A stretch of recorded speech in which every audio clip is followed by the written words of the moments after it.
Bienvenue, mes amis, dans un voyage au cœur même du plus grand mystère sur Terre. Aujourd'hui, nous allons franchir le seuil du monde visible et regarder quelque chose qui reste habituellement caché à nos yeux. Nous nous réunissons ici pour poser une question qui tremble sur les lèvres des croyants depuis 2000 ans.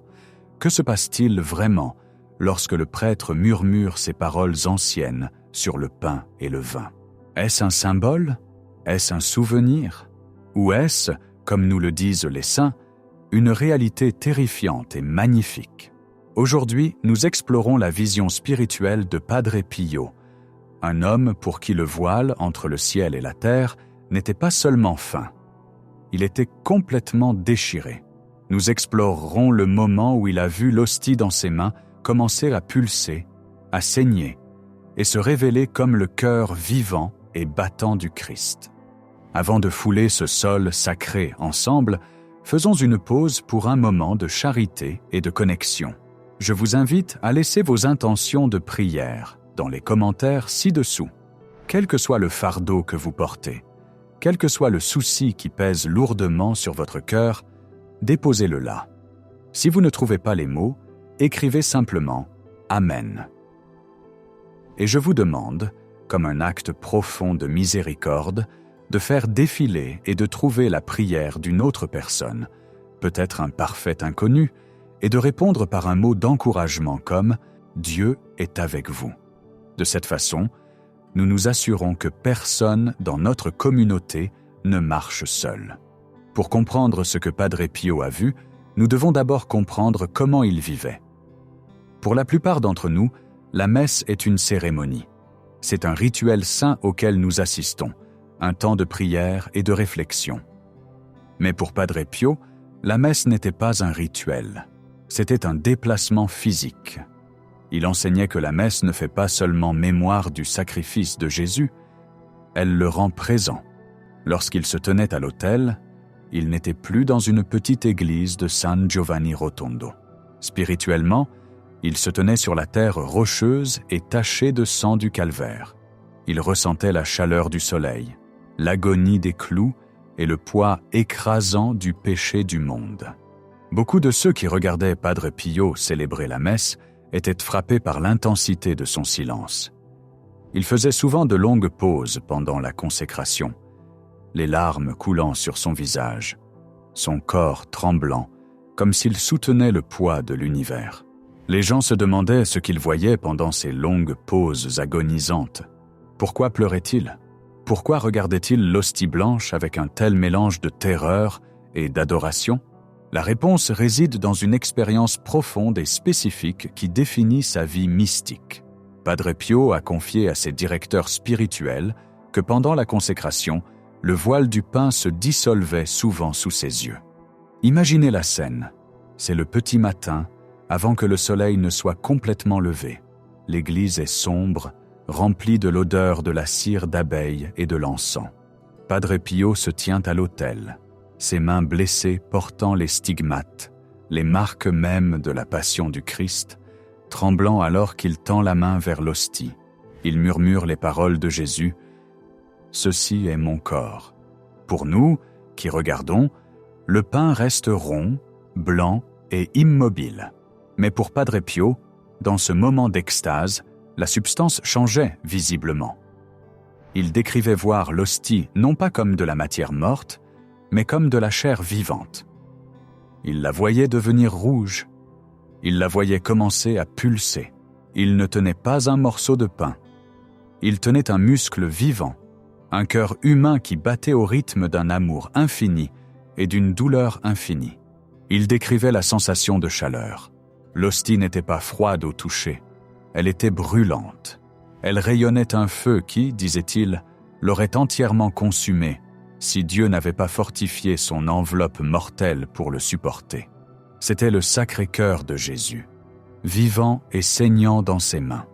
Il voyait le sang couler, non pas comme un symbole de vin, mais comme le véritable sang précieux qui lave les péchés du monde. Cette vision était si intense, si physiquement écrasante, que Padre Pio devait souvent s'appuyer contre l'autel pour ne pas s'effondrer. Il regardait directement dans la fournaise de l'amour de Dieu. Il a dit plus tard que si les gens assistant à la messe pouvaient voir ce qu'ils voyaient, ils ne pourraient pas quitter l'Église. Ils seraient paralysés par une sainte crainte et une joie. Ils mourraient d'amour juste là, sur les bancs. Pourquoi Dieu montre-t-il cela à un saint comme Padre Pio? Ce n'est pas seulement pour lui, c'est pour nous. Nous vivons dans un monde qui exige des preuves. Nous faisons confiance à ce que nous pouvons voir, toucher et mesurer. Et parce que l'Eucharistie ressemble à du pain et a le goût du pain, nos esprits humains ont du mal à saisir l'ampleur du miracle. Nous venons communier avec désinvolture. Nous laissons nos esprits vagabonder. Nous oublions qui nous recevons. La vision de Padre Pio sert de signal d'éveil divin. C'est Dieu tirant le rideau pour un homme afin qu'il puisse dire au reste d'entre nous « Regardez, c'est réel, c'est vivant ». Il y a ici un enseignement profond sur l'humilité de Dieu. Padre Pio réfléchissait souvent à la raison pour laquelle Jésus a choisi de se cacher sous l'apparence d'une humble nourriture. Il a réalisé que si Jésus révélait sa vraie gloire, sa lumière aveuglante et la puissance brute de sa chair vivante à nous chaque fois que nous allions à la messe, nous serions trop terrifiés pour l'approcher. Nous serions écrasés par notre propre indignité. Alors, par miséricorde, Dieu masque sa gloire. Il cache son cœur brûlant derrière l'apparence d'un fragile morceau de pain pour que nous, dans notre faiblesse, puissions oser nous approcher. Il se fait petit pour que nous puissions le consommer. Il se rend vulnérable pour que nous puissions le tenir. Padre Pio a vu la chair vivante pour nous rappeler que l'Eucharistie n'est pas un objet statique, c'est une personne. Lorsque vous recevez la communion, vous ne recevez pas une chose ou une bénédiction. Vous recevez un battement de cœur. Vous permettez à la vitalité vivante de Dieu d'entrer dans votre propre circulation sanguine. Regardons plus profondément les récits de ceux qui servaient à l'autel avec lui. Les frères assistants remarquaient souvent que lorsque Padre Pio élevait le calice, il sanglotait de manière incontrôlable. Il ne pleurait pas seulement d'émotion, il pleurait à cause de ce qu'il appelait le mystère de la séparation. Il voyait la séparation du corps et du sang, la mort réelle de la victime sur l'autel. Un témoin, un enfant spirituel proche de Padre Pio, lui a demandé un jour « Père, pourquoi pleurez-vous tant pendant la consécration ?» Padre Pio l'a regardé avec des yeux profonds et perçants et a répondu « Mon fils, si tu voyais ce que je vois, tu ne demanderais pas. Tu serais face contre terre dans la poussière. » Il a poursuivi en expliquant qu'il voyait les anges. Il disait que l'autel n'était pas vide.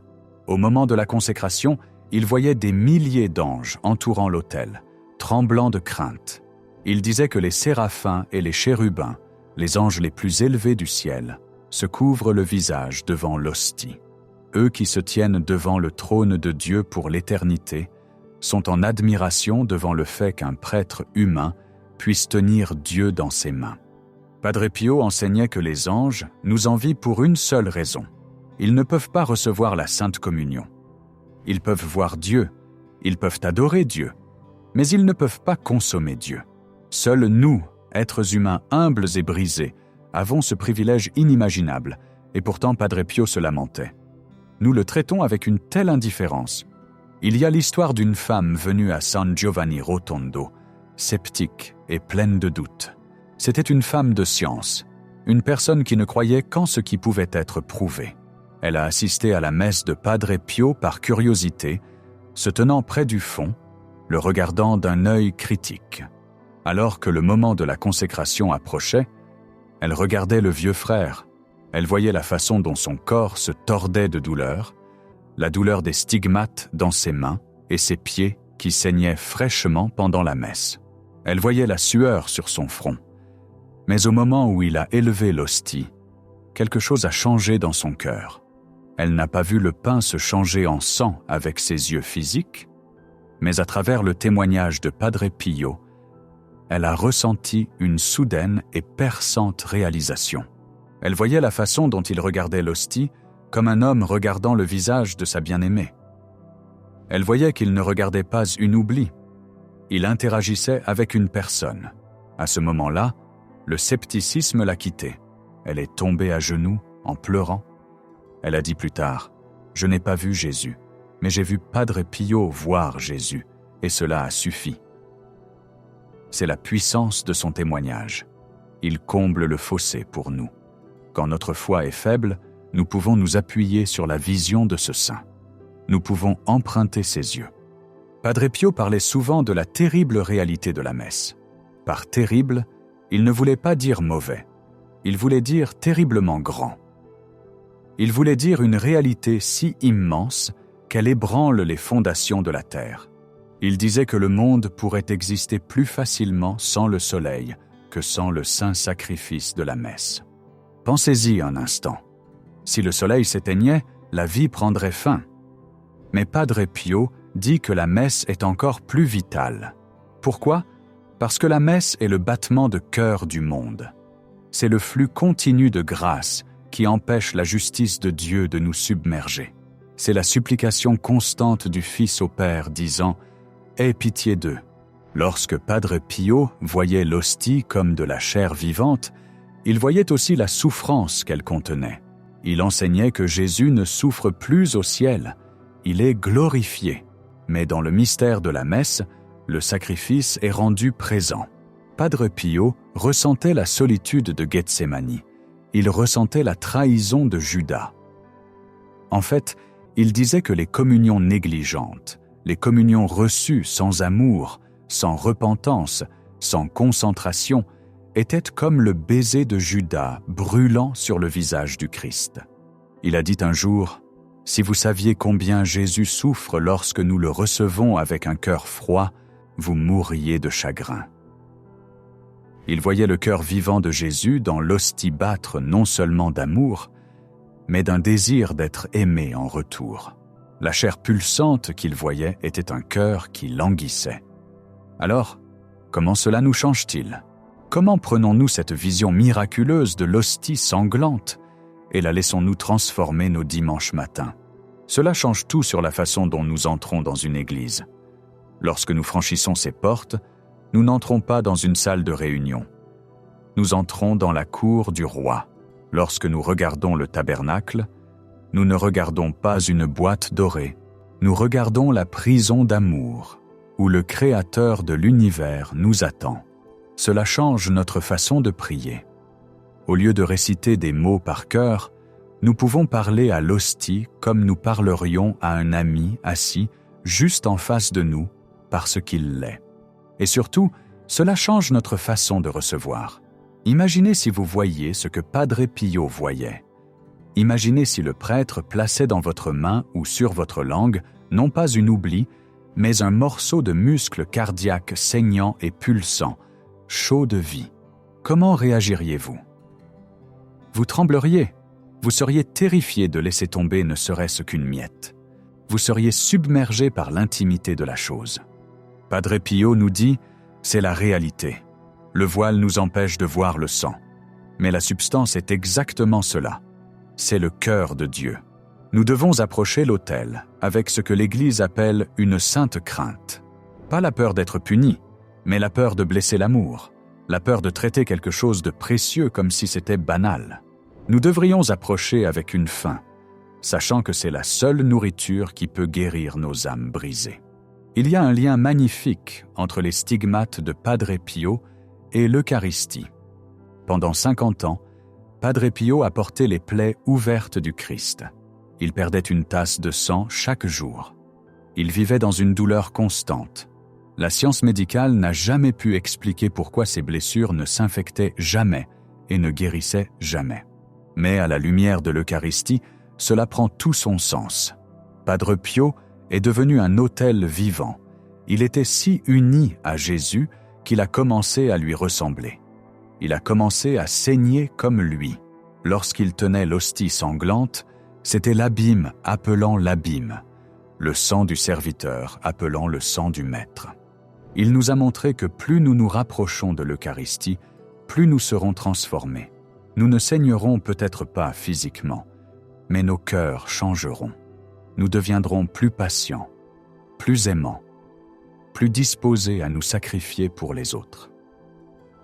Nous deviendrons, à notre petite manière, du pain vivant pour les gens qui nous entourent. La vision de Padre Pio de la chair vivante est aussi un message d'espoir pour ceux qui souffrent. Beaucoup d'entre vous qui écoutez aujourd'hui souffrent. Vous faites peut-être face à la maladie, à la perte, à la solitude. Vous pouvez avoir l'impression que Dieu est loin. Padre Pio veut que vous sachiez que Dieu est plus proche que votre propre souffle. Dans l'Eucharistie, Dieu s'est fait chair. Il a pris un système nerveux humain. Il sait ce que l'on ressent quand on pleure. Il sait ce que l'on ressent quand on saigne. Lorsque vous recevez la communion, vous unissez votre souffrance à la sienne. Vous placez votre cœur brisé à l'intérieur de son grand cœur sacré qui bat. Padre Pio disait souvent « Vous n'êtes jamais moins seul que lorsque vous êtes à la messe. Vous êtes entouré par toute la cour céleste. Vous êtes avec vos proches qui sont décédés, car ils sont avec Dieu et Dieu est sur l'autel. L'Eucharistie est le lieu de rencontre des vivants et des morts. C'est le pont entre le temps et l'éternité. » En réfléchissant à ce mystère, prenons une résolution. Résolvons de ne plus jamais recevoir la communion par habitude. Préparons nos cœurs. Allons nous confesser pour nettoyer la chambre de notre âme avant l'arrivée de l'invité. Arrivons tôt à la messe pour apaiser nos esprits. Et quand le prêtre élève l'hostie, fermons les yeux un instant et essayons de voir avec les yeux de Padre Pio. Murmurons dans nos cœurs, mon Seigneur et mon Dieu. Reconnaissons la chair vivante, le cœur battant, le feu d'amour qui est caché dans ce cercle blanc. Que cette histoire de Padre Pio soit un bouclier contre le doute. Quand le monde vous dit que la foi est une fantaisie, souvenez-vous de l'homme qui a vu la vérité. Souvenez-vous de l'homme dont les mains saignaient en sympathie avec le Dieu qu'il tenait. Souvenez-vous du témoignage des saints qui nous disent que ce monde n'est qu'une ombre et que la vraie substance, la seule chose qui compte vraiment, c'est l'amour de Dieu déversé dans l'Eucharistie. Merci d'avoir parcouru ce chemin de mystère avec nous aujourd'hui. Que l'intercession de Saint Padre Pio ouvre vos yeux spirituels. Puissiez-vous ressentir la chaleur du pain vivant dans votre propre vie. Et la prochaine fois que vous approcherez de l'autel, puissiez-vous savoir profondément et véritablement que vous tenez la vie même de l'univers entre vos mains, jusqu'à ce que nous nous parlions à nouveau. Que Dieu vous bénisse, vous garde et vous tienne dans son cœur sacré.